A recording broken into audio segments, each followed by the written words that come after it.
యాగంటి శ్రీ ఉమా మహేశ్వర స్వామి మహాశివరాత్రి బ్రహ్మోత్సవాలు.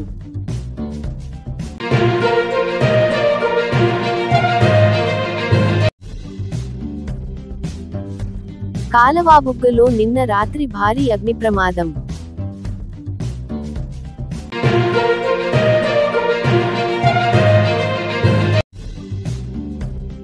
లింగాల గట్టు కొడుకును కాపాడు ఎందుకు వెళ్లి తండ్రి కొడుకు ఇద్దరు మృతి.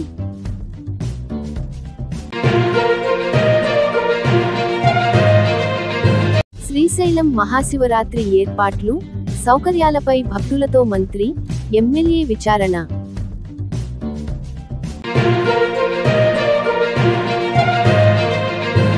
తొలిసారిగా ఓంకార నాదం వినిపించిన ప్రదేశం. వటవృక్షం క్రింద ఆంజనేయ విగ్రహాన్ని ప్రతిష్ఠించినది ఎవరు?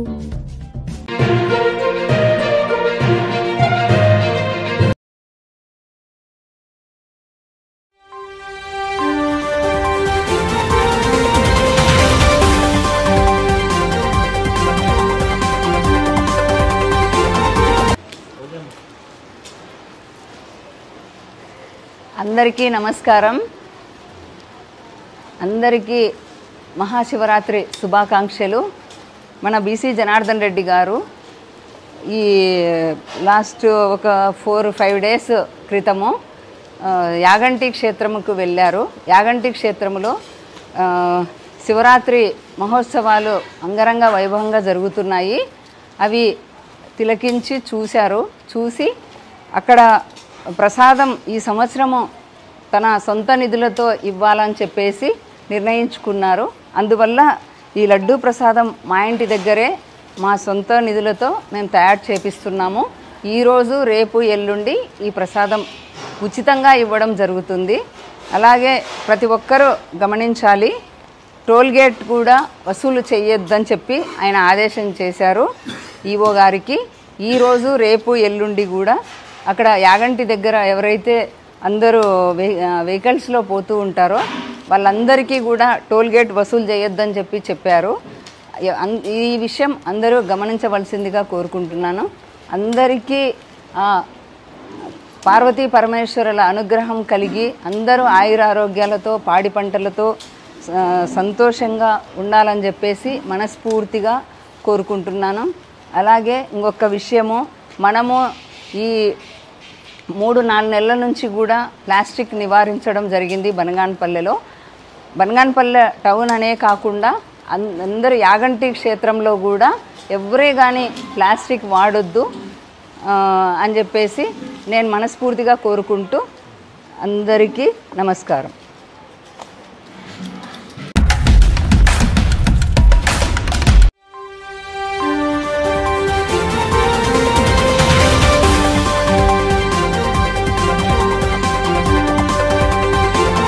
కాల్వబుగ్గ ఆలయంలో భారీ అగ్ని ప్రమాదం. పాణ్యం నియోజకవర్గం పరిధిలోని కాల్వబుగ్గ రామేశ్వర స్వామి ఆలయంలో మహాశివరాత్రి ఉత్సవాల సందర్భంగా బుధవారం అర్ధరాత్రి గుడి ముందు టపాకాయలు పేల్చడంతో నిప్పురవ్వలు వచ్చి అక్కడ ఉన్న టెంట్లపై పడడంతో నిప్పులు చెలరేగి భారీ అగ్ని ప్రమాదంగా సంభవించడం జరిగింది. ఇది గమనించిన స్థానికులు భయంతో పరుగులు తీయడం జరిగింది. అదృష్టవశాత్తు ఎవరికీ ఏమీ కాలేదు. స్థానిక ప్రజలు మంటలను అదుపులో ఉంచారు.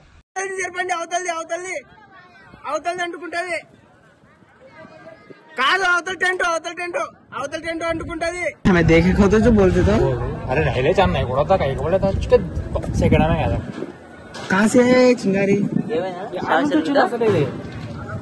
चार से इधर ఏం కాల్చినారు వంట సార్ నాకు గ్యాస్ సిలిండర్ కూడా లేదు కనీసం కూడా పైన చార్జర్.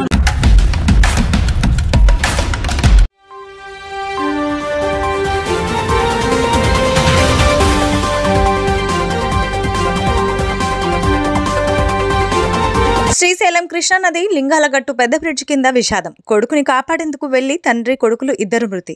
ఈ రోజు ఉదయం ఒక వ్యక్తి తన భార్య కొడుకుతో కలిసి మల్లన్న దర్శనార్థం వచ్చారు. లింగాలగట్టు పెద్ద బ్రిడ్జ్ కింద కొడుకు స్నానమాచరిస్తూ నదిలోకి వెళ్లిపోయాడు. అది గమనించిన తండ్రి అతన్ని కాపాడే ప్రయత్నంలో ఇరువురు మృతి చెందారు. వారి వివరాలు తెలియాల్సి ఉంది.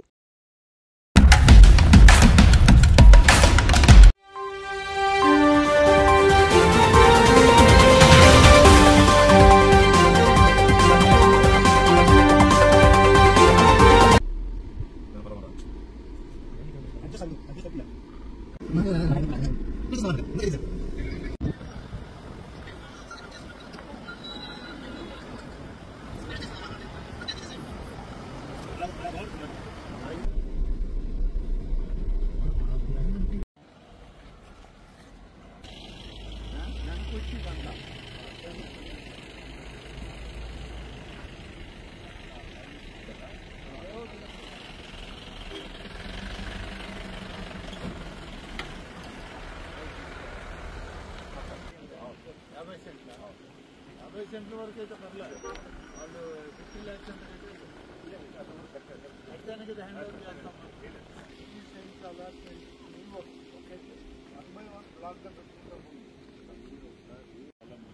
మొత్తం 4,000 మనం ఇచ్చింది 5,300 4,300 ఇచ్చి దాన్ని ఓవర్ పార్ట్ ఉంటుంది. దీంట్లో ఈ ముక్క పోయింది ఈ ముక్క పోయింది పోతే మనం మిగిలింది చేశారు.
ఉండేది కృష్ణా రివర్ పైన నుంచి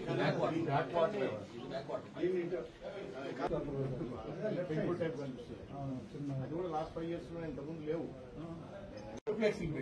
అన్ని కొట్టేసాడు మన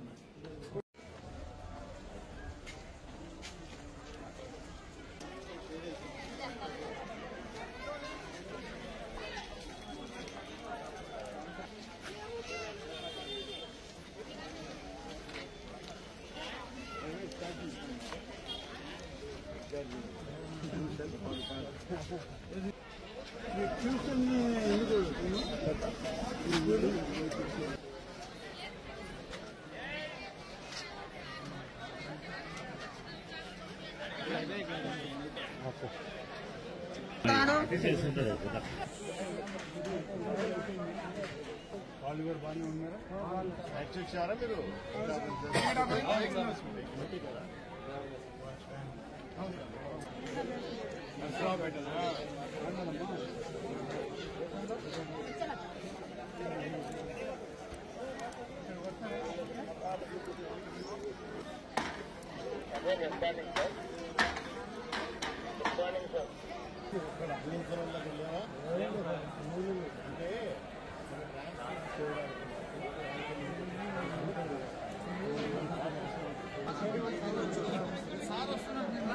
సాములు బాబు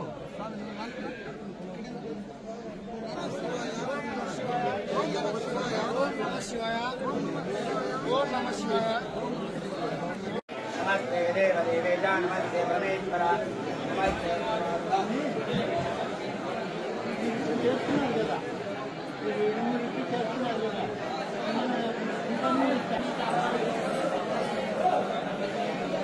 మనల్ని అడ్డం పెట్టి వాళ్ళు వ్యాపారం రేపు మనం ఇచ్చేటప్పుడు 10-20 ఇబ్బంది. ఒక కార్నర్ తీసేసుకొని టోటల్ గా ఓపెన్ షవర్స్ పెట్టేస్తే వదిలి పడుకోవడానికి. ఇవి భక్తులకి లేకుంటే సామాన్య భక్తులందరికీ కూడా ఉపయోగపడుతుందా లేదా అని ప్రత్యక్ష పర్యవేక్షణకి గౌరవ శాసనసభ్యులు శ్రీ రాజశేఖర రెడ్డి గారు, అలాగే మన ఆలయ ఈవో గారైన శ్రీనివాస్ గారు వారితోటి ఇతర మిత్రులతో కలిసి ఇక్కడికి రావడం జరిగింది. ఉదయం నుంచి అన్ని స్థలాలు అన్ని ప్రాంతాలు చూస్తూ వస్తున్నాయి. ప్రభుత్వం కొంతమందికి వాళ్ళు సత్రాలో, గెస్ట్ హౌస్లో, లేకుంటే మరొక రకమైన ఆధ్యాత్మిక కేంద్రాలు కట్టడానికి స్థలాలు ఇచ్చాం. కానీ ఆ స్థలాలన్నీ వృధాగానే ఉన్నాయి. చాలామంది తీసుకున్నటువంటి వాళ్ళు అవి ఏ పర్పస్ కింద తీసుకున్నారో అవి ఇంకా మొదలే పెట్టలేదు. అవి ఒకటి గమనించాం. తర్వాత R&B సంబంధించినటువంటి ఆ పార్ట్లో అది చాలా సెక్యూర్డ్ ప్లేస్గా ఉంది. VVIPస్కి భవిష్యత్తులో అక్కడ ఉండే విధంగా ఏర్పాట్లు ఏమన్నా చేయగలమని అవి కూడా చూసాం. ఇంకా శిఖరం ప్రాజెక్టు ఎక్కడి నుంచి కనబడుతుంది, ఆలయ ప్రాంగణం ఎలా ఉంది అనేది కూడా చూడడం, నక్షత్ర వనం కూడా చూసి రావడం, బైపాస్లో అంతా చూసాం, రింగ్ రోడ్డు. ఇంకా కూడా కొన్ని ప్లేసెస్ ఉన్నాయి, చూస్తూ ఉన్నాం. మరి ముఖ్యంగా ఇక్కడ ఇరుముళ్ళు కట్టుకుని స్వాములు పాదయాత్రలో వచ్చేటువంటి వాళ్ళు, అలాగే కొంతమంది వాహనాల మీద వచ్చేవాళ్ళు, వాళ్ళ సౌకర్యంగా ఉందా లేదా అని చూడడానికి లోపలికి వచ్చాం. చాలామంది సేద తీరడానికి ఏర్పాటు చేసినటువంటి ఈ ప్రాంతాన్ని కూడా చూస్తున్నాం. ఇరుముళ్ళు ఇచ్చేటువంటి ప్రాంతం చాలా చిన్నదిగా ఉంది. అందులో ఒకవైపు ఇరుముడి ధాన్యాన్ని అక్కడ పెట్టడం, ఒకవైపు ఇరుముళ్ళు ఇప్పడం, అందులో వేద పాఠశాలకు సంబంధించినటువంటి విద్యార్థులు, వేద విద్యార్థులు అక్కడ ఈ కార్యక్రమం నిర్వహిస్తున్నారు. అది ఈవో గారితో, ఎమ్మెల్యే గారితో మాట్లాడాం. ఇది స్థలం చిన్నదిగా ఉంది, ఈ స్థలంలో ఇంత పెద్ద కార్యక్రమం జరగడం కష్టం, కాబట్టి దీన్ని మార్పు చేస్తాం. పైగా వచ్చేటప్పటికి ఇది ఒక ఎక్స్పీరియన్స్గా తీసుకొని ఇంకా భవిష్యత్తులో పెద్ద ఇరుముళ్ళు ఇప్పేటువంటి ఓపెన్ షెడ్, మనం శబరిమల అయితే ఎలా అయితే చూసామో అలాంటి ఓపెన్ షెడ్లను కానీ పెడితే అందరూ కూర్చొని ఇరుముళ్ళు ఇప్పుకోవడానికి బాగుంటుంది. బియ్యం వచ్చిందంతా స్టాక్ పాయింట్లో పెట్టుకోవడానికి బాగుంటుంది. అలాగే చాలామంది భక్తులు స్నానాలకి, టాయిలెట్స్కి సంబంధించినటువంటి కొన్ని విషయాలు చెప్పారు. అవి కూడా పరిశీలిస్తామని చెప్పాం. ఏమైనా చిన్న చిన్న ఇష్యూస్ ఉంటే ఇప్పుడు రెక్టిఫై చేస్తాం. భవిష్యత్తులో ఇటువంటివి రాకుండా మళ్ళీ రెక్టిఫై చేసుకోవడానికి కూడా ఒక ప్రణాళికను తయారు చేసుకుని మా ఈవో గారికి ఇప్పటికే సూచనలు ఇచ్చాం. అలాగే చాలామంది భక్తులు నిన్నటితోటి స్పర్శ దర్శనం అయిపోయింది. నిన్నటి వరకు వచ్చినటువంటి నడిచి వచ్చేవాళ్ళు కానీ, ఇరుముళ్లతో వచ్చేవాళ్ళు కానీ అందరికీ స్పర్శ దర్శనం నేరుగా వచ్చింది. ఈరోజు కూడా ఉందని కొంతమంది వచ్చారు. వాళ్ళకి స్పర్శ దర్శనం లేకపోవడం అనేటువంటిది వాళ్ళకి కొంత వాళ్ళ ఆవేదన వ్యక్తం చేశారు. కానీ అది ఆగమ శాస్త్రం ప్రకారం పెట్టిన నిబంధనలే తప్ప ప్రభుత్వమో దేవాదాయ శాఖ పెట్టింది కాదు. అందుకని వాళ్ళకి నచ్చజెప్పాం. 5 దఫాకి ఇంకా ఎక్కువగా విస్తృతమైన ప్రచారం చేస్తాం. ఆ మొదటి 5 రోజుల్లోనే స్పర్శ దర్శనానికి ఇరుముడి స్వాములు అందరూ కూడా, నడిచి వచ్చే భక్తులు కూడా రావాలి, వచ్చి దాన్ని చూసుకోండి. మిగిలిన అలంకార దర్శనం మామూలుగా సాఫ్ట్గా జరుగుతుంది. కాబట్టి మీరేమీ ఆవేదన చెందొద్దని చెప్పి కొద్దిమందికి చెప్పడం కూడా జరిగింది. ఇలాంటి అనేకమైనటువంటి ప్రాక్టికల్గా ఇవాళ చూసాం. స్వయంగా చూశాక చాలా మార్పులు చేయాలనేటువంటిది ఇవాళ నాకు వచ్చినటువంటి అభిప్రాయం. తప్పనిసరిగా వీటి మీద ప్రభుత్వంలో మా సీనియర్ అధికారులతో, మా ముఖ్యమంత్రి గారితో, స్థానికంగా ఉన్న మా శాసనసభ్యులు వాళ్ళతో కూడా మాట్లాడి దీన్ని ఇంకా విస్తృతమైనటువంటి ప్రయోజనాలు కలిగే విధంగా, సామాన్య భక్తులకి మేలు కలిగే విధంగా మేము ఇంకా చర్యలు తీసుకోవాలనేటువంటిది నాకున్నటువంటి అవగాహన. వీటి మీద రాబోయే సంవత్సరంలో మరింత ఎక్కువగా తీసుకుంటామని చెప్పి, అలాగే టాయిలెట్ రేట్లు కానీ, ఈ స్నానాల గదులకి రేట్లు కానీ, డ్రెస్ చేంజింగ్లో రేట్లు కానీ, ఇవన్నీ కూడా ఎక్కువ తక్కువ అనేటువంటి వాదన ఉంది. ఆ వాదనకి అంతా పులి స్టాప్ పడేదని రాబోయేటువంటి దాంట్లో ఖచ్చితమైనటువంటి ఖరీదు పెట్టి దానికి తగ్గట్టుగానే ఆలయం ఇతరులకు అప్పచెప్పడం. కాబట్టి ఇవన్నీ కూడా చూసాం. బహుశా మీ అందరికీ తెలుసు, మా శాసనసభ్యులు రాజశేఖర రెడ్డి గారు చెప్తున్నారు ఇప్పుడే, ఇప్పటి వరకు ఇన్ని ప్రభుత్వాలు వచ్చినా దేవాదాయ శాఖ మంత్రిగా ఈ ఆలయంలో పట్టు వస్త్రాలు ఇవ్వడానికో లేకుంటే ప్రభుత్వంలో వచ్చి దర్శనానికో వచ్చేవాళ్లే తప్ప సామాన్య ప్రజలు, భక్తుల యొక్క పరిస్థితుల్ని గమనించడానికి వచ్చినటువంటి మంత్రులు మీరే అని చెప్పి వారు చెప్పడం జరిగింది. ఇది మా బాధ్యత. గౌరవ ముఖ్యమంత్రి చంద్రబాబు నాయుడు గారు మాకు ఇచ్చిన బాధ్యత. సామాన్యుల మధ్య తిరగండి, వాళ్ళ అవసరాలు తెలుసుకోండి, ఏ మేరకు మనం ఇవ్వగలిగాం, ఇంకా ఇవ్వాల్సినవి ఏమన్నా ఉంటే తప్పులు సరిదిద్దుకుంటామని చెప్పి ముఖ్యమంత్రి గారు చెప్పడం జరిగింది. దాని మీద నేను అందరం కూడా తిరుగుతున్నాం. తప్పనిసరిగా మెరుగైనటువంటి సేవల్ని ప్రజలకు అందించడానికి, శైవ భక్తులకు అందించడానికి ఈ రాష్ట్ర ప్రభుత్వం ఎప్పుడూ కట్టుబడి ఉంది, ముఖ్యమంత్రి చంద్రబాబు గారి నాయకత్వం.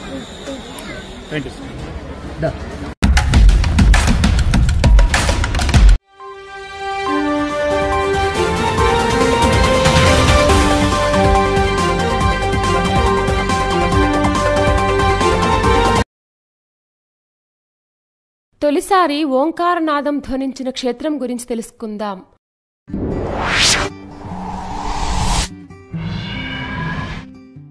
మూడు పక్కల పర్వతాలు, దట్టమైన అడవి, ప్రశాంత ప్రకృతితో కూడిన ప్రదేశంలో ఉంటుంది శ్రీ గంగా ఉమా సమేత శ్రీ ఓంకార సిద్ధేశ్వర స్వామి ఆలయం. కర్నూలు జిల్లా నంద్యాల పట్టణానికి 25 కిలోమీటర్ల దూరంలో ఉన్న బండి ఆత్మకూరు మండలంలో ఉంటుంది ఈ క్షేత్రం. ఈ ఆలయంలోనికి వెళ్లడానికి తూర్పున, దక్షిణాన ద్వారాలున్నాయి. రాజగోపురం అనేది ఈ ఆలయానికి ఉండదు. రాతి మండపాలను దాటి ప్రధాన ఆలయానికి ఉత్తరాన నవగ్రహ మండపం కనిపిస్తుంది. ఈశాన్యంలో పుష్కరిణి ఉంటుంది. గర్భాలయంలో చందన విభూది కుంకుమ లేపనాలతో ఓంకార సిద్ధేశ్వర స్వామి లింగరూపంలో భక్తులను అనుగ్రహిస్తూ ఉంటారు. పక్కనే ఉమాదేవి అమ్మవారి సన్నిధి ఉంటుంది. మంగళ, శుక్రవారాల్లో దేవదేవికి విశేష పూజలు చేస్తారు. దసరా నవరాత్రులను ఇక్కడ ఘనంగా నిర్వహిస్తారు. ఈ ఆలయం యొక్క స్థల పురాణం గురించి తెలుసుకుందాం. సృష్టి ఆరంభంలో బ్రహ్మదేవుడు, శ్రీమన్నారాయణుడు నేను గొప్పంటే నేను గొప్ప అని వివాదానికి దిగారు. ఎంతకీ తెగని ఆ వివాదం తీవ్రస్థాయికి చేరింది. అప్పుడు వారిరువురు మధ్యన ఓంకారనాదంతో లింగాకారంలో ఉన్న అగ్ని ఉద్భవించింది. అది ఎవరా అన్న ఆశ్చర్యానికి లోనైన వారికి మీ ఇరువురిలో ఎవరైతే నా ఆది అంతాలను చూసి వస్తారో వారే గొప్ప అన్న మాటలు వినిపించాయి. బ్రహ్మదేవుడు హంసరూపంలో ఊర్ధ్వదిశగా ఎగురుతూ వెళ్లగా మహావిష్ణువు వరాహరూపం దాల్చి భూమిని తలుచుకుంటూ పాతాళంలోనికి వెళ్లారు. ఎంత దూరం వెళ్లినా ఇరువురికి ఆ లింగం యొక్క ఆది అంతాలను కనుగొనలేకపోయారు. శ్రీహరి తిరిగి వచ్చి తన ఓటమిని ఒప్పుకున్నారు. కాని విధాత మాత్రం తాను లింగ అగ్రభాగం చూశానని, దానికి సాక్ష్యం మొగలి పువ్వు అని చెప్తారు. అసత్యం చెప్పిన చతుర్ముఖుని మీద ఆగ్రహించిన లింగేశ్వరుడు ఆయనకు భూలోకంలో ఎక్కడా ఆలయం ఉండదని మరియు మొగలి పువ్వు పూజకు అనర్హమైంది అని శపించారు. ఈ సంఘటన జరిగిన క్రమంలో తొలిసారి ఓంకారనాదం ఉద్భవించింది ఇక్కడే కావడం వలన ఈ క్షేత్రానికి ఓంకారం అనే పేరొచ్చిందని భక్తుల విశ్వాసం. శ్రీకృష్ణదేవరాయల యొక్క గురువైన వ్యాసరాయల వారు ఓంకార క్షేత్రం సందర్శించారని, ఇక్కడి వాతావరణానికి ముగ్ధులై కొంతకాలం ఇక్కడే ఉన్నారని అంటారు. దానికి నిదర్శనంగా కోనేరు ఒడ్డున వటవృక్షం కింద శ్రీ హనుమంతుని విగ్రహాన్ని చూపుతారు. అపర ఆంజనేయ భక్తులైన వ్యాసరాయలు తమ నిత్య పూజకై అంజనాసుతుణ్ణి ప్రతిష్ఠించారు. ఈ ఆలయాన్ని సప్త ఋషులు, ఎందరో సిద్ధాంతులు కూడా దర్శించారని తెలుస్తోంది. మహర్షి వ్యాసుడు ఈ ఆలయంలో శివలింగాన్ని ప్రతిష్ఠించారు. శ్రీరాముడితో పాటు పంచపాండవులు కూడా ఈ ఆలయాన్ని దర్శించి ఓంకారేశ్వరుడి ఆశీస్సులు పొందారని పురాణాల ద్వారా మనకు స్పష్టమవుతుంది. ఇక ఇక్కడే కొండపై వెలిసిన వెంకటేశ్వర స్వామి ఆలయాన్ని కూడా భక్తులు సందర్శిస్తూ ఉంటారు. ఆ పక్కనే ఉన్న అమ్మవారి ఆలయ దర్శనం చేసుకుని ఆశీర్వచనాలు పొందుతారు. ఆలయానికి సమీపంలోనే అవధూత శ్రీ కాశీనాయన ఆశ్రమం ఉంది. ఓంకార క్షేత్రం సందర్శనార్థం వచ్చిన ప్రతి ఒక్కరికి ఇక్కడ అన్నప్రసాదం లభిస్తుంది.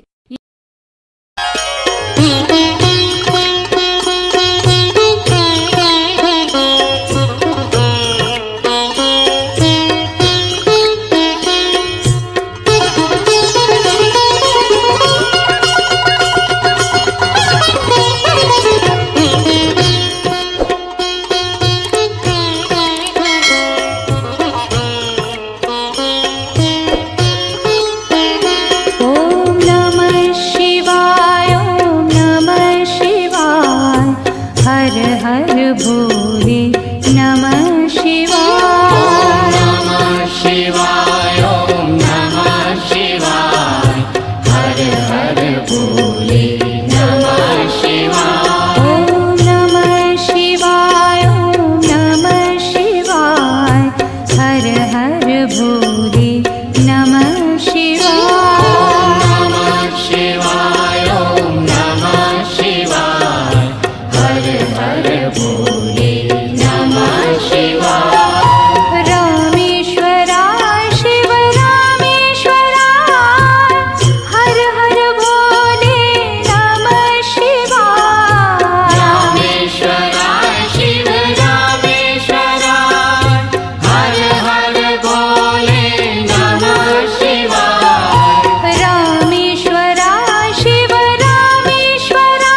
ప్రచారం చేసి పెద్ద ఎత్తున ఇంతే ఏదో రోగాలు వస్తాయని చెప్పి అనేటువంటిది ఏం లేదు. కాబట్టి ప్రజలకు అవేర్నెస్ రావాలి. చదువుకున్న వాళ్ళు ఉన్నారు, విద్యావంతులు, డాక్టర్లు చెప్తా ఉన్నారు దీనివల్ల ఏం డేంజర్ లేదు, తినండి మీరు అని చెప్పి. కాబట్టి తినండి, దీనివల్ల నష్టం ఉండదు. దీనివల్ల ఏమి ఇంతకుముందు ఎప్పుడో ప్రతి వేసవికాలం వచ్చినప్పుడు కొంతవరకు వస్తుంది అది. ఎందుకంటే ఒకటి చోట గుంపుగా ఉంటాయి కాబట్టి దానికి కొంచెం కంటామినెన్స్గా ఏదైనా ఉంటే డిసీజెస్ వస్తాయి. కాబట్టి ఆ డిసీజులు వచ్చి మనకు కూడా వచ్చాయి. కరోనా మనుషులకు రాలే, పెద్ద పచ్చులకు వచ్చినాయి. అప్పుడు అందరం కరోనాలు ఇప్పుడు కోళ్ళే కదా తినేది, కోళ్ళు కూడా తిన్నాము. ఇప్పుడు ఎందుకు వచ్చింది?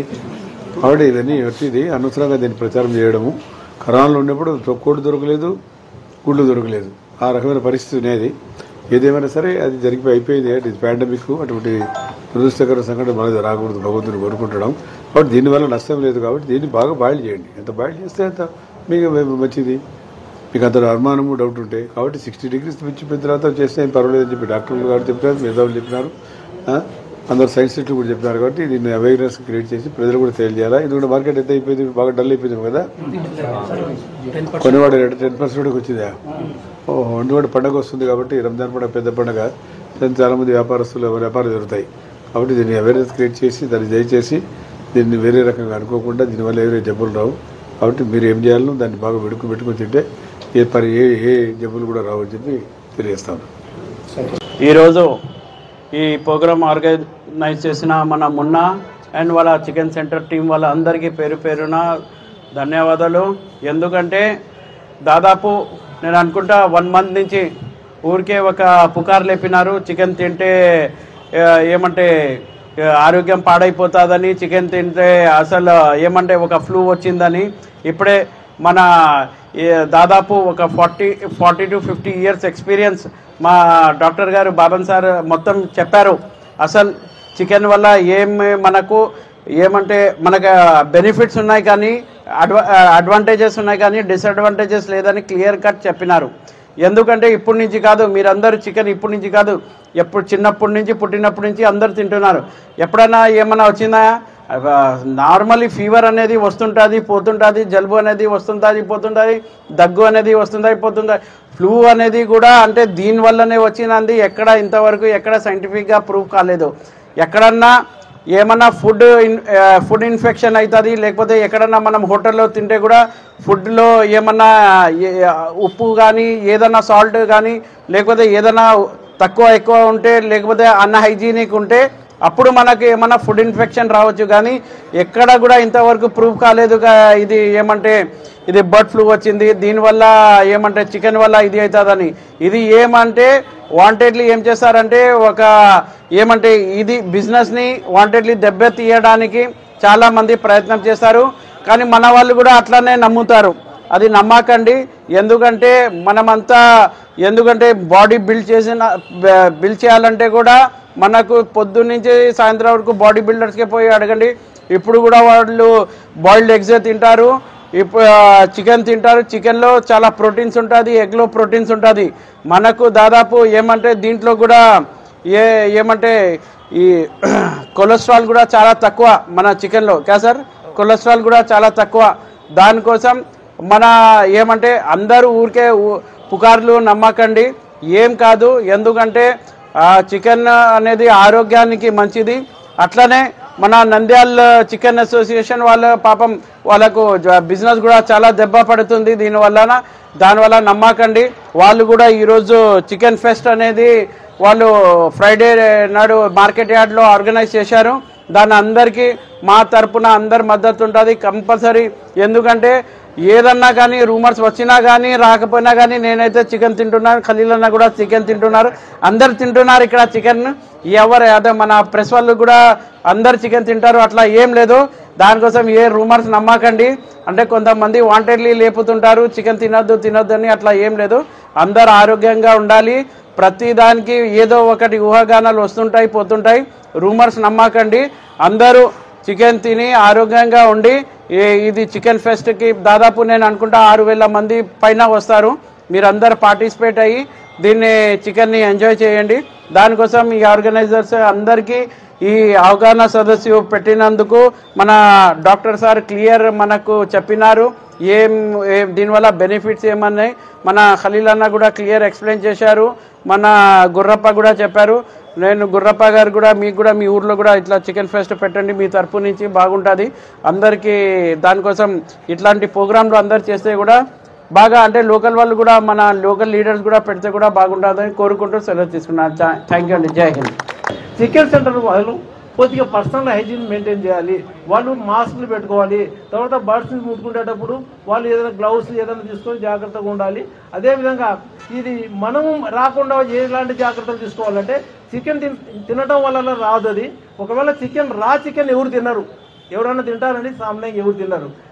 చికెన్ తిన్నారు కాబట్టి ఆ చికెన్ బాగా వేడి చేసి 160 డిగ్రీల సెంటిగ్రేడ్ వరకు వేడి చేసినారంటే ఇది అసలు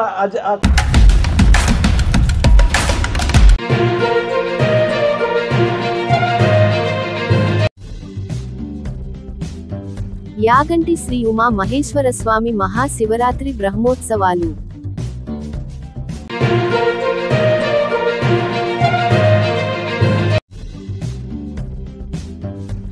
కాలవాబుగ్గలో నిన్న రాత్రి భారీ అగ్ని ప్రమాదం.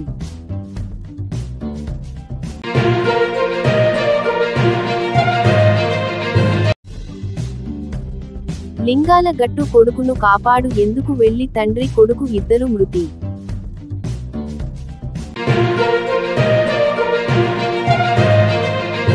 శ్రీశైలం మహాశివరాత్రి ఏర్పాట్లు, సౌకర్యాలపై భక్తులతో మంత్రి, ఎమ్మెల్యే విచారణ.